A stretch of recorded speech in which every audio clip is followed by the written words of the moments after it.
Olá, bem-vindo e bem-vindo a mais um Bom Dia Fim do Mundo, gravado diretamente do estúdio da Agência Pública em São Paulo. Eu sou o Ricardo Terto e neste podcast a gente traz conversas que buscam transformar a apatia em inquietação, sem derrotismo, mas também sem negacionismo. E no episódio de hoje, um pouco de imaginação e um pouco de choque de realidade. Como seria se a gente quisesse, de fato, abandonar os combustíveis fósseis?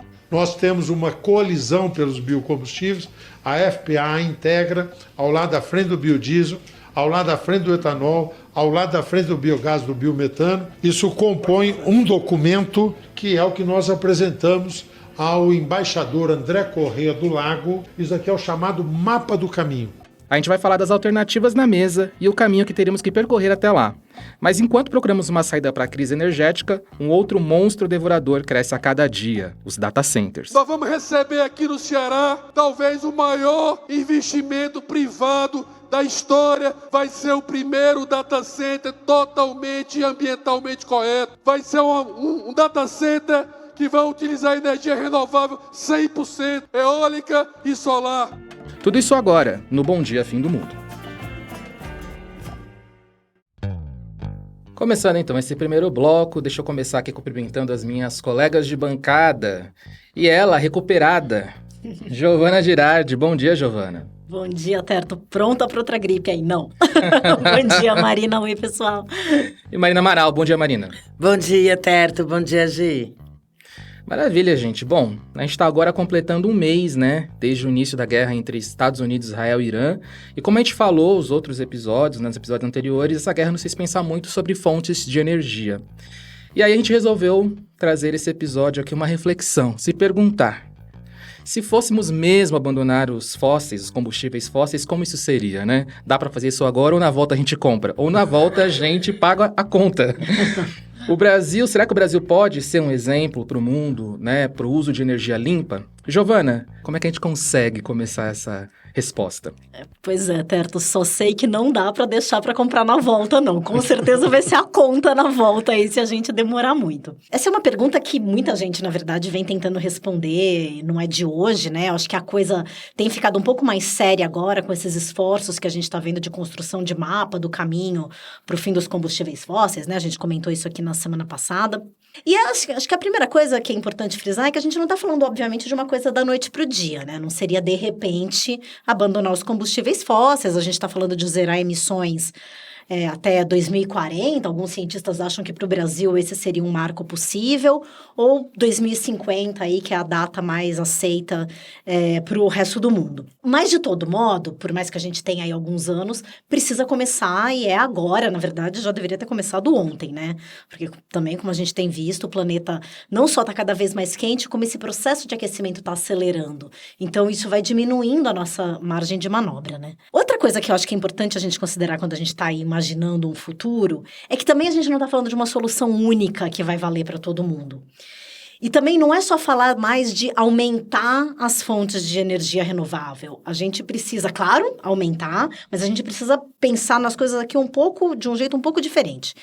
É notório que nos últimos 15 anos as energias renováveis baratearam tanto que elas já estão batendo recordes, né, de geração de energia, mas ainda não a ponto de substituir os fósseis. Então, a Agência Internacional de Energias Renováveis, aquela IRENA, calculou agora em 2025 que, apesar da gente estar observando um crescimento, para ficar nesse rumo de zerar as emissões até 2050, eles falam que já pelos próximos 5 anos, já contando desde o ano passado, na verdade, os investimentos tinham que dobrar. A gente está falando de coisas assim que precisam, né, mudar rápido. E continuando aí nesse exercício de imaginação, acho que a gente também tem que pensar que existem diferentes cenários quando a gente fala em ser dependente dos combustíveis fósseis. Vamos pensar nos países que são produtores, que dependem dessa receita na economia. É diferente, claro, se o país é um país desenvolvido ou um país em desenvolvimento.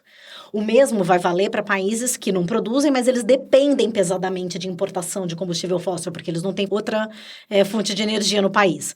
Também, obviamente, que faz diferença se é um país desenvolvido, né, que vai ter mais grana para investir, ou um país em desenvolvimento. A gente já comentou isso aqui outras vezes, mas a gente tem uma insegurança energética no mundo ainda, né? Tem países muito pobres na África, na Ásia, que tem parcelas da população sem nenhum acesso à energia. Então, você não pode falar, né, numa mudança de mundo se você não mirar primeiro resolver essa questão de segurança energética, né? Então, que é um aspecto aí de justiça climática, tá? Outro ponto da justiça climática que precisa ser observado é a questão dos empregos. Então, só partindo dessas coisas aqui que eu coloquei, a gente já está falando de cenários muito distintos, né? Por isso que a ministra Marina Silva, que é uma grande defensora, né, do fim dos fósseis, ela fala que cada nação tem que traçar seu próprio caminho, né? Ninguém vai vir com um caminho imposto para todo mundo. Mas tem uma coisa que deveria já ser comum para todo mundo como ponto de partida, que é, de fato, você ter uma trajetória. Você ter marcos que possam orientar as políticas públicas, né? Então, cada país, quando a gente fala cada país ter seu mapa do caminho, é um mapa do caminho que tenha prazos, né? Que tem um cronograma. Por quê? Porque isso vai orientar as políticas públicas, é isso que vai orientar os investimentos, as decisões econômicas. Outra coisa que tem um certo consenso é que a gente já não deveria ter nenhum novo investimento em energias fósseis, né? Nenhuma nova mina de carvão aberta, nenhuma nova fonte de, né, exploração de petróleo. Isso já deveria estar acontecendo desde 2022 para chegar nesse zero, né? Nessas emissões zero até 2050. Então, a gente já está atrasado.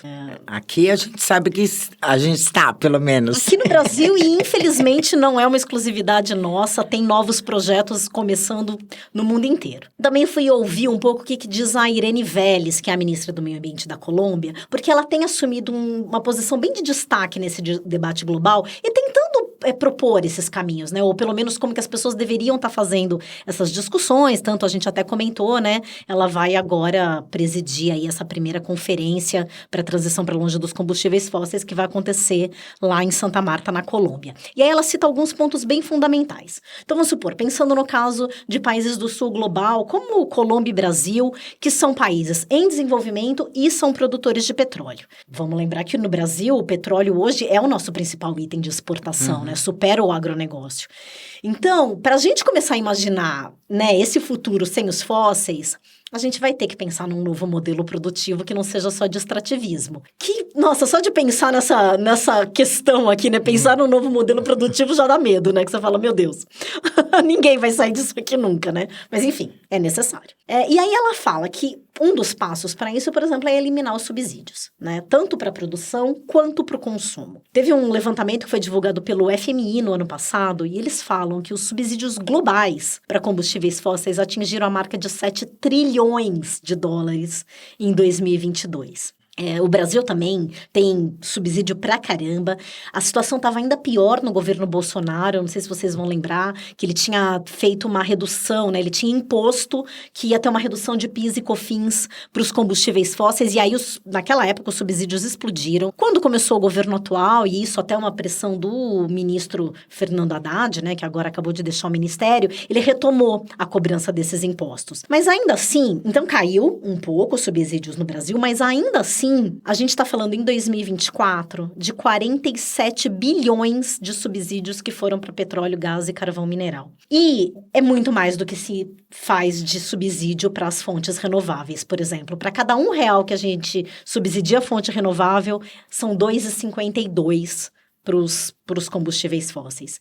E aí, quer dizer, quando você tem esses subsídios todos, e aí principalmente quando a gente pensa no subsídio para o consumo, né, que é o consumidor não ter que pagar tão alto, cria uma vantagem que é artificial dos combustíveis fósseis, né? Quer dizer, é você sustentando de um modo artificial um modelo econômico que é poluente, que nos coloca em perigo. E essa conta é importante porque para a gente fazer a transição energética da forma como a gente precisa investir muito em infraestrutura. Só para se ter uma ideia, a Agência Internacional de Energia estimou que nos melhores cenários aí de um mundo descarbonizado, seria necessário construir 80 milhões de quilômetros de linha de transmissão no mundo, isso até 2040, que é mais ou menos dobrar o que existe hoje para o mundo inteiro. No Brasil, a gente tem bastante, a gente investiu muito em linha de transmissão nos últimos anos, mas ainda assim, para melhorar o nosso sistema energético hoje e ele ficar mais robusto e mais renovável, a gente precisaria ter um aumento de 15% nas linhas até 2035.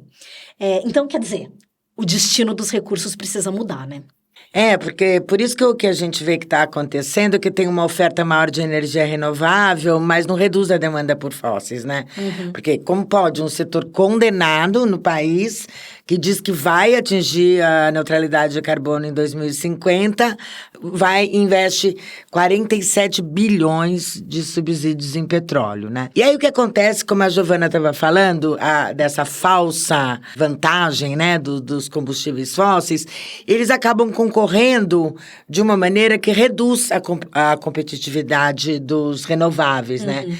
Aí a gente vê muito isso no setor dos biocombustíveis, e por isso esse lobby no setor do agro, que cresceu muito depois da guerra, né, com essa ideia de que o biocombustível é segurança nacional, porque é uma coisa que a gente produz aqui, mas quando você se aprofunda um pouquinho no que eles estão dizendo, você percebe que a preocupação deles é maior com os preços, né, do etanol, do biodiesel, do que com o clima. Claro. Em fevereiro passado, é engraçado que ainda foi antes da guerra no Irã, as frentes parlamentares da agropecuária, do biodiesel, do etanol e da economia verde lançaram uma coalizão. O objetivo qual era? Era pressionar o governo para colocar os biocombustíveis como prioridade no mapa do caminho, né? Eles dizem textualmente, consolidar a bioenergia como eixo central da política energética e industrial brasileira. Então aí eles estão deixando claro que eles são mais importantes do que todas as outras fontes. Mas daí quando você repara nas notícias que vêm do agro, o que nós temos? Esse ano está se prevendo uma produção recorde de etanol de cana e milho. Até porque o etanol de milho, ele cresceu muito, né?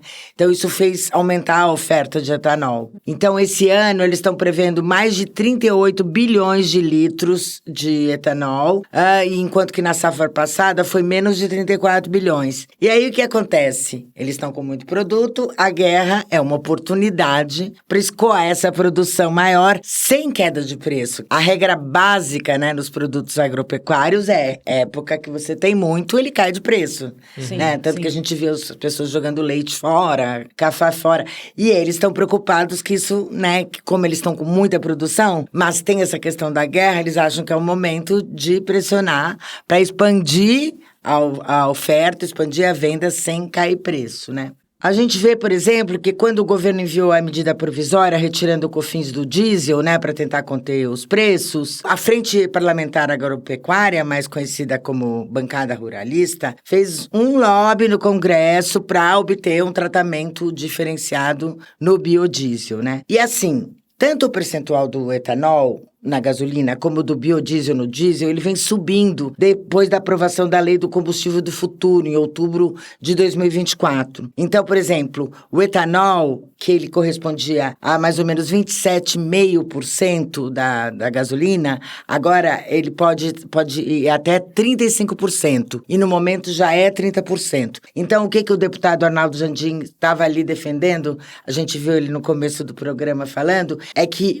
um aumento de percentual de biodiesel no diesel de 15% para 17%. Então é isso, eles querem menos impostos e um aumento de percentual dos biocombustíveis nos combustíveis fósseis, né? Agora, essa não é uma ideia ruim, assim, se você pensar nos biocombustíveis como alternativa para o Brasil, né? Eu já falei aqui num outro programa de um trabalho feito pelos engenheiros da Poli, aqui da USP, para o Mapa do Caminho, em que eles defendiam que com o aperfeiçoamento dos motores flex, seria possível substituir a gasolina por etanol em 100% dos carros de passeio. Quer dizer, você chegaria ao carbono zero. E no transporte público também, se você fizesse um uso misto de ônibus elétricos e a etanol, porque os a etanol são mais baratos. Parece muito bom. Parece bom, né? O problema é que sempre vem com uma choradinha, né? Não é só, o clima quanto que eu vou pagar menos imposto, quanto eu vou receber de subsídio, né? Afinal de contas, estamos falando do agro, né, gente? Pois é. Não tem almoço grátis no caso deles. Então, mas você sabe que se eles conseguissem realmente substituir, os carros de passeio não rodassem mais com combustíveis fósseis, seria possível reduzir 18% da energia proveniente de combustível fóssil no país, né? De toda a energia, aquela que vem de combustível fóssil. Pra você ter uma ideia como é importante essa frota, né, de carros particulares. Aliás, eles até fazem questão de dizer no trabalho que a gente ouve muito dizer que mais de 80% da energia do país é limpa, mas isso é quando você pensa em eletrificação. Quando você fala em consumo de energia, inclui indústria, inclui transporte, daí o que acontece? Mais de 48% dessa energia vem de combustíveis fósseis. Sim. Então, por isso o impacto é tão grande. Mas aí vem uma outra prova de que o agro, produtor de biocombustíveis, está mais interessado nessas vantagens, né, do que no clima, que é a competição com os carros elétricos. Isso tem sido dito explicitamente. Foi assim, na aprovação da Lei do Combustível do Futuro, vários produtores, Vibra, esses produtores de etanol, vieram dizer que imagine que biocombustível já aproveita a rede de distribuição dos postos de gasolina, que não faria sentido gastar um monte para fazer carros elétricos, né? E assim, a gente sabe, como a Giovana falou, que o mix de energias é sempre o mais apropriado, né, Giovana? E assim, no Brasil, parece que toda vez que você diz que você é verde, isso significa que você também precisa de uma vantagem, né? E às vezes não é nada verde, e ainda assim os caras estão ali se colocando nessa situação, né? Como acontece com o gás natural. Se tem um lobby aí que adora se pintar de verde e não é verde, é o do gás natural, né? E eu acho que não só o gás natural, mas é legal a gente também pensar num outro lobby que é bastante forte, que é o do carvão. Porque o carvão também fica vindo com um papo de que é possível a gente reduzir as emissões, que é possível você continuar usando carvão, mas diminuindo as emissões, enfim. Todo um papo aí, mas que no fundo, é para manter um combustível fóssil sujo, com incentivos do governo, né, existindo. Por exemplo, né, esse papo do gás natural. Eles ficam vendendo a ideia de que eles são uma fonte mais segura e relativamente mais limpa. Só que o gás natural só é limpo quando ele é comparado com carvão. Então, países, por exemplo, como a China, os próprios Estados Unidos, que tinham muito carvão na sua matriz energética, quando eles trocam para o gás natural, eles reduziram quase metade das emissões dessa troca, né? Porque, de fato, o gás natural emite menos do que carvão. Ainda assim, ele continua sendo um combustível fóssil. E essa troca só faz sentido quando você está vindo de uma muito suja como o carvão. Para o Brasil, não faz muito sentido, né? Porque a gente tem, como a Marina acabou de falar, 80% da nossa matriz elétrica é já de renováveis, então para que você vai colocar gás natural? Se você colocar gás natural, na verdade, você só está sujando a nossa matriz, né? E o que a gente tem visto, de todo modo, é que está se investindo nisso. Teve um leilão realizado recentemente de reserva de capacidade de energia e eles contrataram uma expansão justamente de usinas termoelétricas a gás, a diesel e a carvão. E aí eu acho que carvão é o outro negócio que a gente tem um lobby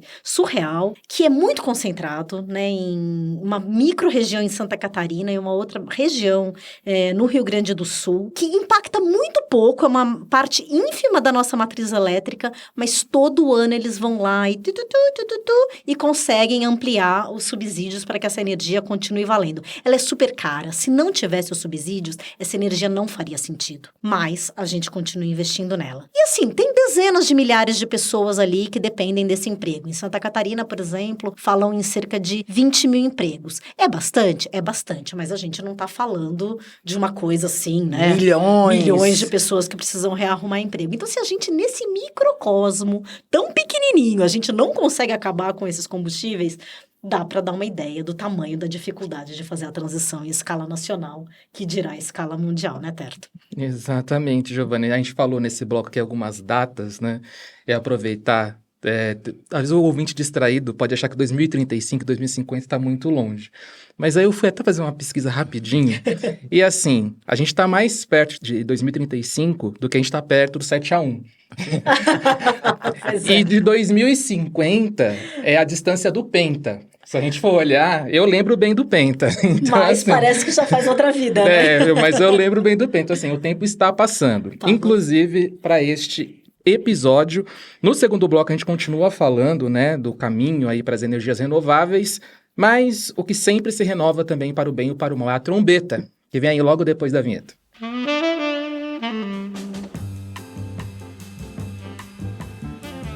E realmente os textos feitos por IA acrescentaram mais uma camada de dor e angústia à experiência de usar a nossa internet morta-viva. Uma epidemia de textos genéricos de não é sobre isso, é sobre aquilo, com listas no meio e uma perguntinha de engajamento no final. Além do polêmico traço médio que, acredita em mim, já existia antes dos chats usarem sem critério algum.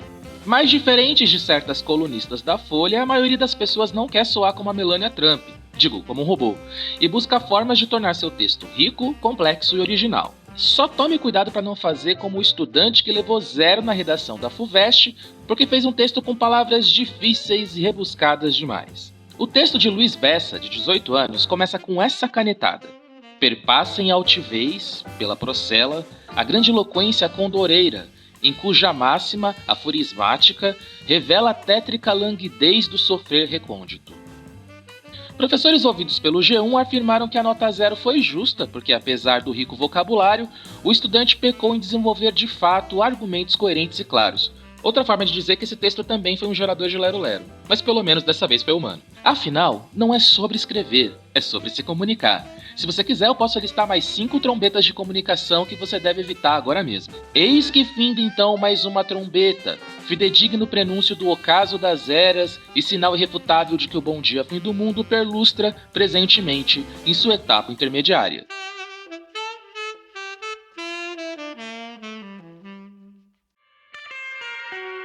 Você que tá aí acompanhando Bom Dia Fim do Mundo já tá vendo o que acontece quando a gente não dá bola pra ciência. Então eu vim aqui te convidar para ouvir um podcast que basicamente só fala disso. É o Ciência Suja. Em todo episódio, eu e o resto do time trazemos casos em que a ciência foi fraudada ou mal usada.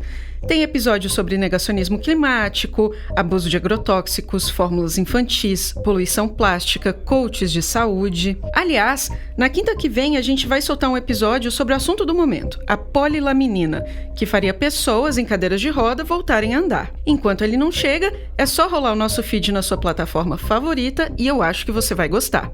Tem episódio novo pelo menos a cada 2 semanas, às quintas.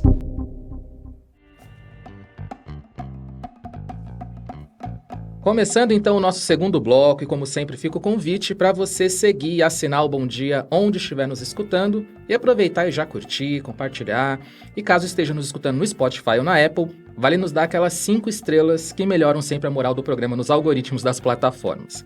Comentários são sempre bem-vindos e não se esqueça, continue sendo o nosso profeta do apocalipse. Leve a palavra do Bom Dia Fim do Mundo para mais longe. Muito bem, gente. Falando em ir mais longe, em levar para mais longe... Giovana, né? A gente continuando aí aqui a nossa exercício de imaginação sobre fontes renováveis, o aumento da produção eólica e solar, será que é uma solução para a transição total no Brasil? Então, Tarto, ela é a solução, uma vez que a gente precisa substituir os fósseis, né? Então, com certeza tem que ir para as fontes renováveis. Mas só aumentar essa produção é que não resolve. E isso é um problema que a gente já tem observado aqui no Brasil. Hoje, essas fontes já respondem por mais de 1/3 da nossa capacidade instalada nacional. É um bocado de energia que a gente já está conseguindo produzir. Precisa aumentar um pouco mais, mas esse planejamento agora, se ele não vier junto com uma reforma mais consistente do sistema energético como um todo brasileiro, que aí significa ele ser um pouco mais flexível em termos do que você consegue ligar, desligar, significa você aumentar as linhas de transmissão, né, como eu estava comentando no primeiro bloco, e também numa coisa que é fundamental aqui no caso, que é o armazenamento dessa energia com baterias. É aquele velho papo da Dilma, né, de que vento não se estoca. Bom, a gente precisa começar a estocar vento. Hoje está acontecendo um cenário surreal, que é desperdiçar energia renovável porque o sistema não está dando conta. A Folha de São Paulo publicou até um cálculo, assustador agora no começo de fevereiro, mostrando que em momentos ali, principalmente no meio do dia, que você está com o sol bombando, vento bombando, você está com tanta energia sendo produzida, que o sistema...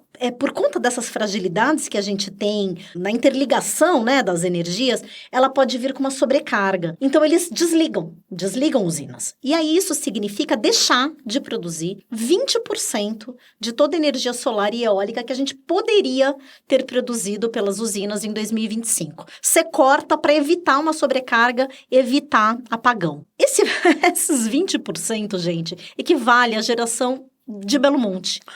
por 10 meses. Nossa, podia não ter feito Belo Monte. Ah, bom, podia não ter feito Belo Monte. E é isso, né? Você imagina, você perde, você imagina jogar fora essa energia toda. E o que está acontecendo? Você tem, né, esse aumento grande aí da produção em dias com muito sol, muito vento. E também, uma coisa que cresceu demais no Brasil é aquela chamada geração distribuída, que é aquela coisa de ter painel solar instalado nos tetos de casa, né, nos telhados.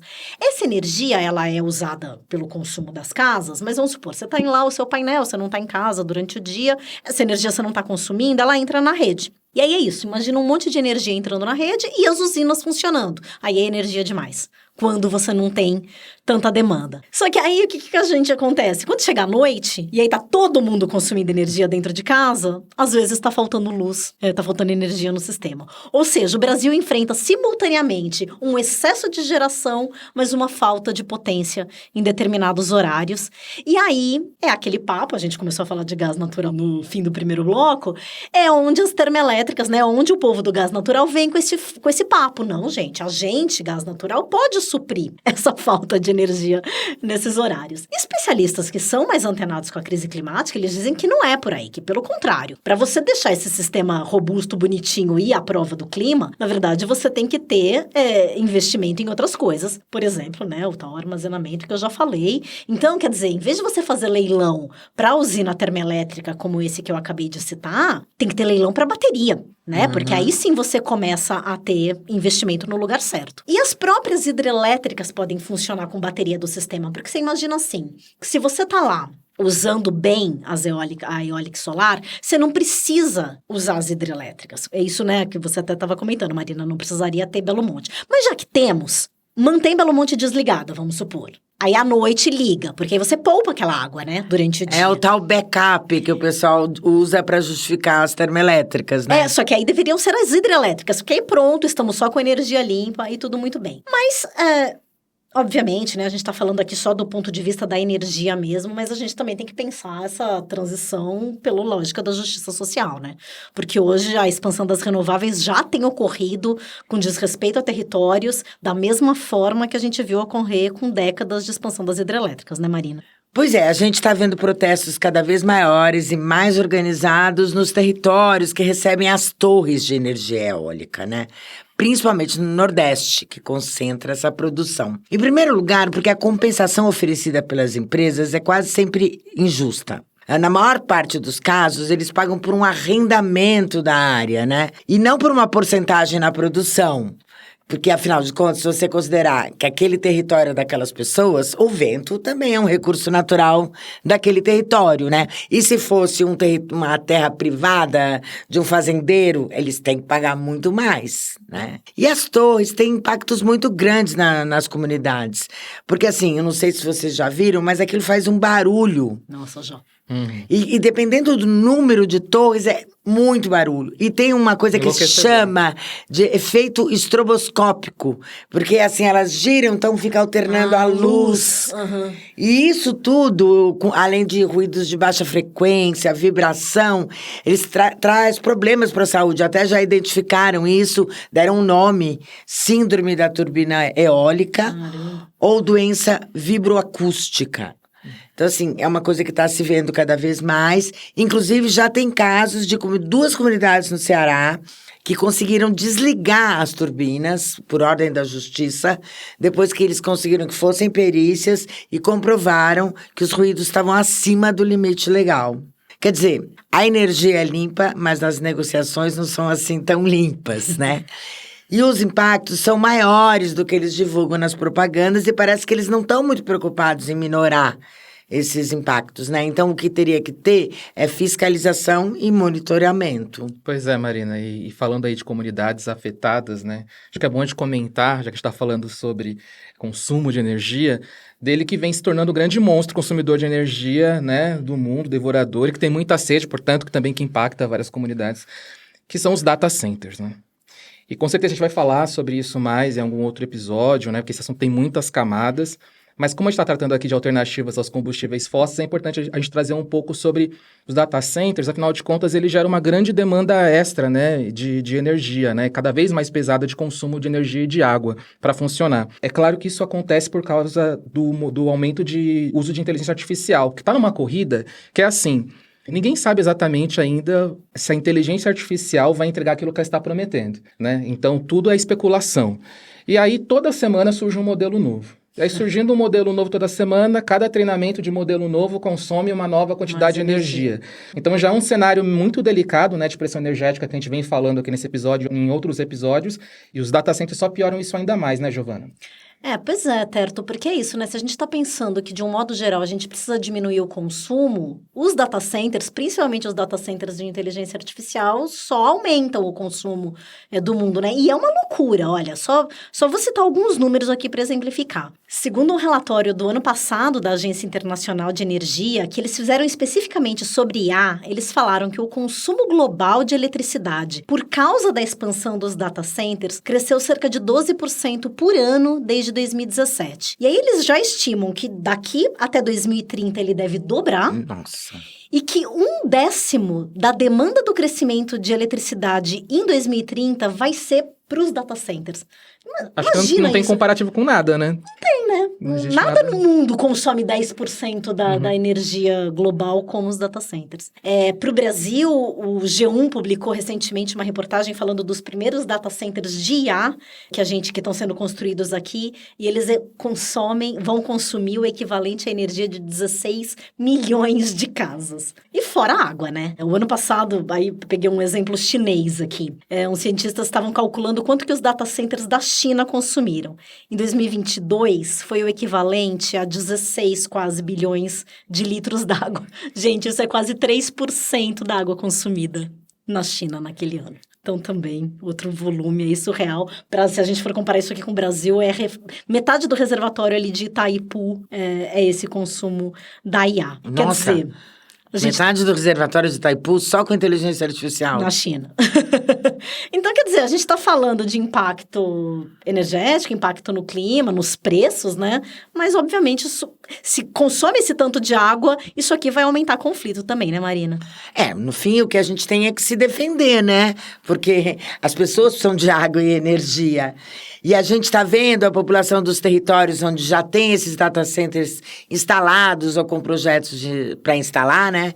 Do Ceará até o Rio Grande do Sul, em que as pessoas estão bem atentas para o perigo que esses monstros devoradores de água e energia representam. No Ceará, a luta dos indígenas Anassé é contra um data center que o TikTok e a Casa dos Ventos, que é a maior empresa de energia eólica no Brasil, querem instalar em Caucaia, ali na região metropolitana de Fortaleza. Só que é num terreno que se sobrepõe ao território deles, né? E eles conseguiram licença ambiental sem consulta prévia, que é obrigatória por lei. Daí, no ano passado, eles fizeram uma marcha, né? Foram até a Superintendência do Meio Ambiente do Ceará, pedindo a suspensão do licenciamento ambiental até a realização desse protocolo, né? Da consulta prévia. No Rio Grande do Sul, também foi anunciado um empreendimento e foi em Eldorado do Sul. Eu não sei se vocês lembram que foi uma área super afetada pelas enchentes, né? Destruiu aldeias Guarani. Até hoje, os indígenas de algumas aldeias estão desmobilizados, estão ali acampando na beira das estradas, né? E o interessante é que o data center vai ficar exatamente numa região que seria prioritária para a reconstrução de áreas produtivas, de moradia rural, porque é uma região mais alta. E eles vão ocupar uma área equivalente a 540 campos de futebol. E daí a população também, além de estar preocupada em perder esse território, eles também estão preocupados com o consumo da água, porque ali é a região do quê? De arroz irrigado. Uhum.